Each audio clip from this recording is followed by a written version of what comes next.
Hello everyone, आज हम लोग केमिस्ट्री को कंटिन्यू करेंगे जिसमें हमारा सेकेंड चैप्टर है जिसका चैप्टर का नेम है एटॉमिक स्ट्रक्चर। इसमें हम आज दो टॉपिक को कवर करेंगे। फर्स्ट हमारे पास है wave nature of electromagnetic radiation, second हमारे पास है इलेक्ट्रोमैग्नेटिक स्पेक्ट्रम। अब हम लोग सबसे पहले wave nature of electromagnetic radiation को पढ़ेंगे। इसमें फर्स्ट पॉइंट है हमारा according this theory energy transfer from one body to another body in the form of wave.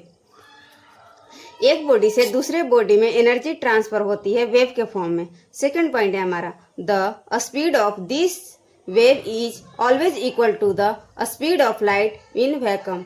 जो हमारे स्पीड का वेव होता है वेव इक्वल होता है स्पीड ऑफ लाइट के वैक्यूम में। अब तो हम लोग ये जान गए कि जो स्पीड का वेव होता है इक्वल होता है लाइट के वेव के। तो अब हम लोग स्पीड ऑफ इलेक्ट्रोमैग्नेटिक वेव को कितना होता है उसका वैल्यू और किससे रिप्रेजेंट करते हैं वो हम लोग देखेंगे। हम लोग स्पीड ऑफ इलेक्ट्रोमैग्नेटिक वेव को c से रिप्रेजेंट करते हैं और इसका वैल्यू होता है 3 × 10⁸ मीटर पर सेकेंड। अब हम लोग नेक्स्ट पॉइंट को देखेंगे। There are different frequency and wavelength containing electromagnetic wave. Electromagnetic wave जैसे radio wave, microwave, X ray, gamma, visual ray etcetera. जैसे हमारे पास जो इलेक्ट्रोमैग्नेटिक वेव है उसमें अलग अलग तरीके के अलग अलग प्रकार के फ्रीक्वेंसी ऑफ वेवलेंथ होते हैं। नेक्स्ट पॉइंट है हमारे पास in any electromagnetic wave the electric field, magnetic field and direction of propagation are perpendicular to each other. जो हमारे पास कई तरह के हमारे पास इलेक्ट्रोमैग्नेटिक वेव है उसका इलेक्ट्रिक और मैग्नेटिक फील्ड का डायरेक्शन ऑफ प्रोपोगेशन परपेंडिकुलर होता है। Perpendicular means 90 degree. अब हम लोग वेव को जानेंगे कि वेव क्या होता है, किस किस वेव में सिंपल टर्म्स आते हैं, वेव कैसे फॉर्म होता है वो हम जानेंगे। वेव क्या होता है? वेव एनर्जी का ट्रांसफर होती है one form to another form में वेव के रूप में। अब हम लोग सिंपल एक वेव को फॉर्म करेंगे।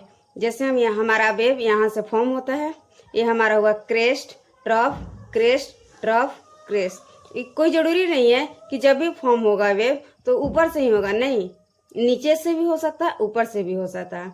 बस ये ध्यान देना है कि अगर हम ऊपर से फॉर्म करें तो जो हमारा ऊपर होगा वो क्रेस्ट होगा, नीचे होगा ट्रफ होगा। अगर हम नीचे से ड्रॉ करेंगे तो ऐसे जाएगा हमारे लाइन, तो नीचे वाला ट्रफ होगा, फिर क्रस्ट होगा, ट्रफ होगा, ट्रफ होगा। अब हम लोग कुछ बेसिक टर्म को समझेंगे। Some basic term which are describe the wave.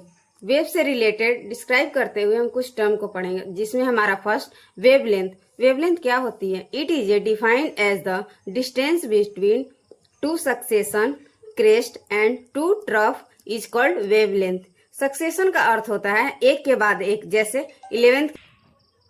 Succession का अर्थ होता है एक के बाद एक, जैसे 11th के बाद 12, 10 के बाद 11th।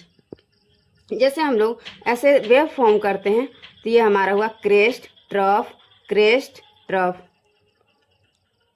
तो जो हमारे पास दो क्रेस्ट है या दो ट्रफ है, इसके दो बीच की जो होती है ये इसको लेम्डा बोलते हैं। Lambda means wavelength. इसको सिंबॉलिक रिप्रेजेंटेशन हम लोग लेम्डा से बोलते हैं। लेम्डा ऐसे लिखते हैं, इसको लेम्डा बोला जाता है। इसका ऐसा यूनिट होती है मीटर, सेंटीमीटर। अब हम लोग नेक्स्ट टर्म को पढ़ेंगे वेव नंबर। वेव नंबर क्या होता है? It is a inversely proportional to the wavelength. Wavelength का ऐसा यूनिट होता है मीटर, सेंटीमीटर। जब हम इन्वर्सली प्रोपोर्शनल बोल रहे हैं तो इसका यूनिट इन्वर्स में हो जाएगा जो वेवलेंथ का होता है, जैसे मीटर इन्वर्स, सेंटीमीटर का इन्वर्स। अब हम इसको सिंबॉलिक रिप्रेजेंट करेंगे कि वेव नंबर को किस तरह से रिप्रेजेंट करते हैं। न्यू बार से करते हैं। न्यू बार होता है हमारा inversely proportional to the wavelength. ये हमारा न्यू बार है, inversely proportional to the wavelength. अब हम लोग थर्ड टर्म को पढ़ेंगे फ्रीक्वेंसी। फ्रीक्वेंसी क्या होती है? Total number of wave which are passing through a point in a 1 second called frequency. एक पॉइंट से 1 सेकेंड में कितना वेव पास आउट होती है उस टोटल नंबर ऑफ वेव को फ्रीक्वेंसी बोला जाता है। फ्रीक्वेंसी को हम वो सिंबॉलिक रिप्रेजेंट करते हैं म्यू से। अब इसका फॉर्मूला होता है म्यू बराबर 1/टाइम पीरियड। तो हमारा ऐसा यूनिट आ जाएगा सेकेंड इनवर्स, हर्ज हर्ज को हम लोग HZ से भी लिखते हैं। अब हम लोग फोर्थ बेसिक टर्म को पढ़ेंगे, टाइम पीरियड। टाइम पीरियड जो है हमारे पास वो क्या होती है? It is a inversely proportional to the frequency. इसको हम टाइम पीरियड को सिंबॉलिक रिप्रेजेंट करते हैं T से। ये जो टाइम पीरियड है वो फ्रीक्वेंसी के इनवर्सली प्रोपोर्शनल होती है, तो 1/μ। तो हमारा फ्रीक्वेंसी का ऐसा यूनिट होता है सेकेंड इनवर्स, तो हमारा टाइम पीरियड का यूनिट होगा second.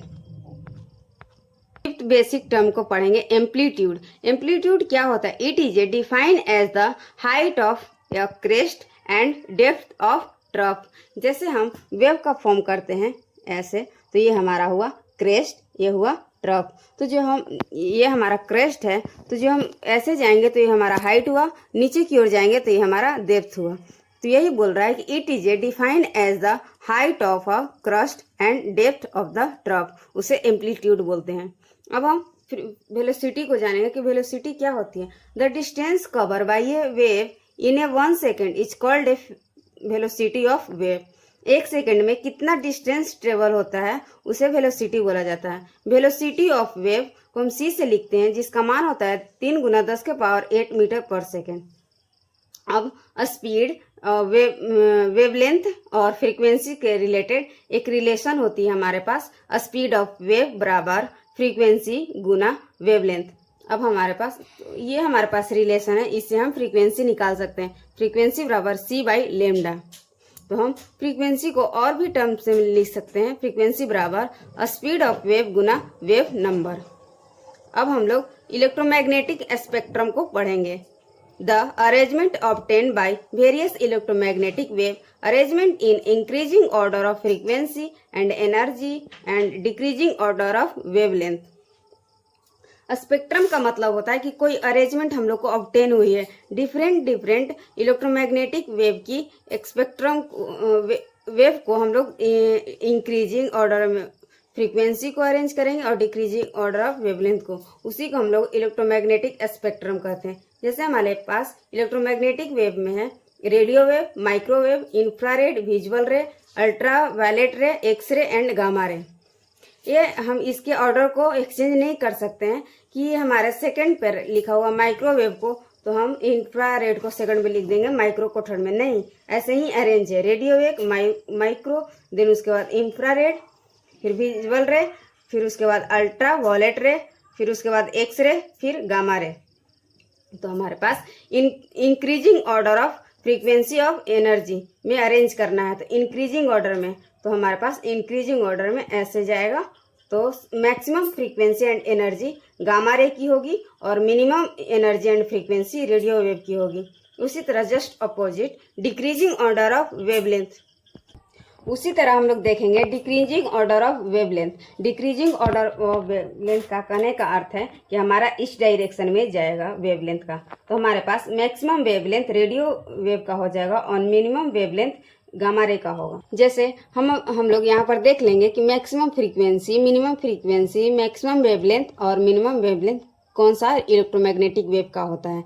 Maximum wavelength gamma ray की होती है और मैक्सिमम वेवलेंथ, जैसे हम लोग यहाँ पर देखेंगे कि मैक्सिमम फ्रीक्वेंसी, मैक्सिमम वेवलेंथ और मिनिमम फ्रीक्वेंसी और मिनिमम वेवलेंथ किसकी होती है, कौन से इलेक्ट्रोमैग्नेटिक वेव की होती है। तो हम यहाँ पर देखेंगे मैक्सिमम फ्रीक्वेंसी गामा रे की होती है और मैक्सिमम वेवलेंथ रेडियो वेव की होती है, मिनिमम फ्रीक्वेंसी रेडियो वेव की होती है और मिनिमम वेवलेंथ गामा रे की होती है। अगर हम ऐसे 4 पॉइंट से याद करेंगे तो हम भूल सकते हैं। बाकी हमारे पास जो रेडियो मैग्नेटिक वेव का सीक्वेंस है, radio, micro, infra, visual, ultra, x ray, gamma ray, अगर हम ऐसे याद कर लेंगे और इंक्रीजिंग ऑर्डर ऑफ फ्रीक्वेंसी और डिक्रीजिंग ऑर्डर ऑफ वेवलेंथ, तो वैसे आसानी से हम याद कर सकते हैं। अब हम देखेंगे नेक्स्ट पॉइंट है हमारे पास कि जो हमारे पास